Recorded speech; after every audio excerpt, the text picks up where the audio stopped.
So the Cavs finally opened up the NBA season last night at home against the Chicago Bulls to start out the next 2 weeks of preseason basketball. We got to see a solid 15 to 17 minutes from the starters. The rest of the game was down the line depth pieces, but they showed us a lot. Over the last few weeks, I talked about how DeAndre Hunter, when he was traded for, kind of played laid back and didn't want to mess things up. He didn't want to mess up what this team had going. But this year, Hunter needs to be in full-on attack mode from game one. I'd rather have Mitchell be the one laying back and just focusing on running the offense and facilitating. Hunter needs to be a scorer. He needs to attack the basket. He needs to be that two-way scoring threat the Cavs targeted for the entire deadline. But yeah, overall, we saw some great things in preseason game one, and I want to talk all about it. But first off, before I begin, I would really appreciate it if you would drop a like and subscribe. It only takes 5 seconds, plus you can always change your mind. We are on the road to 60,000 subscribers, and with your support, I believe that we can get there super fast. Alright, so really the main thing I want to focus on in this video was the first 5 minutes of the game when the Cavs went on that 18-6 run. They played fast and in control. The defensive rotations were on point. They were sprinting in transition. This did not feel like a game that didn't matter. The intensity was there. Overall, I don't think you can grade this performance anything lower than an A. I would probably go A+, to be honest. There really is not much in terms of negative stuff you can think of. Evan Mobley started out this game attacking the basket right away.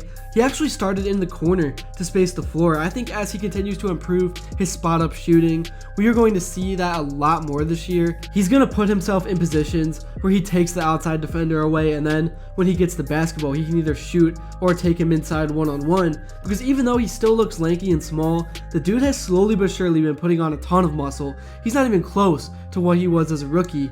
He really is starting to believe too. He's the one searching for contact. He's not the one moving guys around in post-up situations. This new version of Evan Mobley is going to be the thing that really gives the Cavs the edge over teams like the Knicks, the Nuggets. It's going to give them a chance to compete with the Thunder. Mobley also in this game showed the ability to drive in and create for himself, something we all know he can do. And then he also made a few spot-up shots. He defended well. It really looks like even in just this small sample size that he has taken the next step to become a true superstar. Now it's just about getting rid of that imposter syndrome and playing like you belong.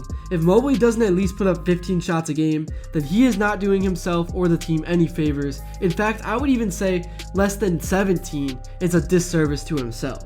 Now, obviously, there are going to be those games where opposing defenses game plan around him, and he will be forced to give up the ball to the guards, and then they will have to become shot creators around the perimeter. But on an average night, if the Cavs want to be true contenders, this offense needs to revolve around Evan Mobley. Really, this team needs to revolve around Evan Mobley in everything they do, and then Donovan Mitchell can create and do what he needs to do on top of that. And I think missing Garland and Strus initially is going to help Mobley to develop that new mindset he needs to have from the jump. Because if he sees himself averaging 22 to 23 points a game, he's going to mentally start to believe that's who he is. And I've heard from everyone inside the locker room that he wants to be that guy, and that really it's always been a mindset thing. So that's what I'm looking for from Evan Mobley, and I think we saw some of it in the short few minutes he played in this game. Now, in terms of DeAndre Hunter, he was red hot in this game. He led the pack in transition, turned defense into offense. It looks like Kenny Atkinson from even a preseason game wants to establish Hunter's role in this offense. I don't think it matters if he starts or comes off the bench. We will see what happens later in the season when Max Strus comes back from his injury. But either way, like I said, Hunter needs to be a big part of this offense. I think you could even argue he's the fourth most important piece of the O. He finished the game with 17 minutes. He scored 17 points. He also led the team in rebounding with 7. He got it done on the other end of the floor as well with a steal, and he nearly had a block. It looked a lot like a stat line he would have when he was in Atlanta. And again, I'm not going to overreact to a meaningless preseason game. I'm really not even trying to look too deep into this, but I can vividly notice the difference over the offseason in terms of who is creating for the offense, who is looking to score, what players the offense is running through.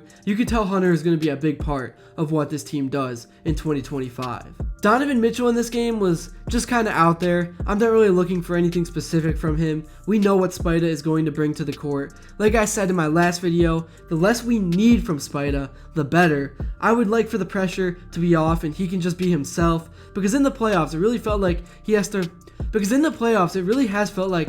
run the entire offense by himself. Other guys have to step up. Donovan had 7 points with 2 assists. He actually had 2 steals as well. He was a little bit rusty. He dribbled off his foot once with Isaac Okoro guarding him, which was pretty weird to see. And in terms of who the Cavs got in the trade in return for Isaac, Lonzo Ball came off the bench. As expected, very limited minutes. He played around 10, and really nothing happened. He missed all 4 of his shots. He played defense. He was a -9 in terms of plus minus, I believe. But again, it's just a preseason. I'm not looking deep into it. He's coming off that injury. But let's see if Lonzo can step it up and put the ball in the basket in the next game, because for him, he truly is just an added bonus. Another player that I was watching pretty closely in this game was Jalen Tyson. And look, please don't comment something because I said this, but to me, he's a lost cause. Like 2 years ago, when I said the Cavs should trade Garland to get a haul in return, you all went crazy. I don't think Tyson has much potential. He just has not showed me any fluidity on the offensive end. He can't shoot in a live game setting. He had 0 points.